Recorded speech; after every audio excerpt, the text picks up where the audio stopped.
Police कर्मियों पर हमले के बाद करौली गांव में पुरुष फरार हो गए हैं। आलम यह है कि गांव के आसपास से गाड़ियों की आवाजें आने पर दरवाजा बंद कर महिलाएं खुद को घर के अंदर कैद कर ले रही हैं। पूरे गांव में सन्नाटा है। गांव में पुलिस की गाड़ियां लगातार गश्त कर रही हैं। कोई भी सूचना मिलने पर पुलिस घरों की तलाशी भी ले रही है। सोमवार को शीकरीगंज इलाके के कनौली गाँव में किसी भी घर में एक ही पुरुष नहीं दिखा। गाँव में घरों के अंदर से महिलाएं झांकती दिखी। छत पर भी जाने से वो कतरा रही थी। गाँव के रविवार को दो पक्षों में विवाद के बाद मारपीट और पथराव हुआ था। सोमवार को दोनों ही पक्षों के कई घरों में ताला लटका मिला। पुलिस कर्मियों को बंधक बनाकर पीटने के आरोप में श्रवण यादव समेत 15 नामजद और 2 अज्ञात पर केस दर्ज किया गया है। श्रवण यादव को रविवार को ही पुलिस ने गिरफ्तार कर लिया। दूसरे दिन उसके घर पर ताला लटका था। बाकी सदस्य फरार थे।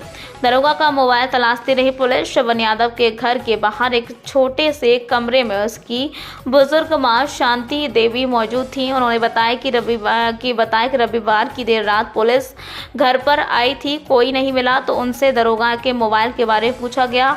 उन्होंने पुलिस को बताया कि उन्हें इस उम्र में कम दिखाई देता है। उन्होंने कहीं मोबाइल नहीं दिखा। उनकी बहू वीडियो बना रही थी, बस इतना कसूर था। इस पर दरोगा को गुस्सा आ गया। ये कहते कहते शांति देवी रोने लगी। कहा कि पुलिस के डर से घर की जवान बेटियां और बहू इधर उधर भटक रही हैं। संवाददाता सुमन जी की रिपोर्ट।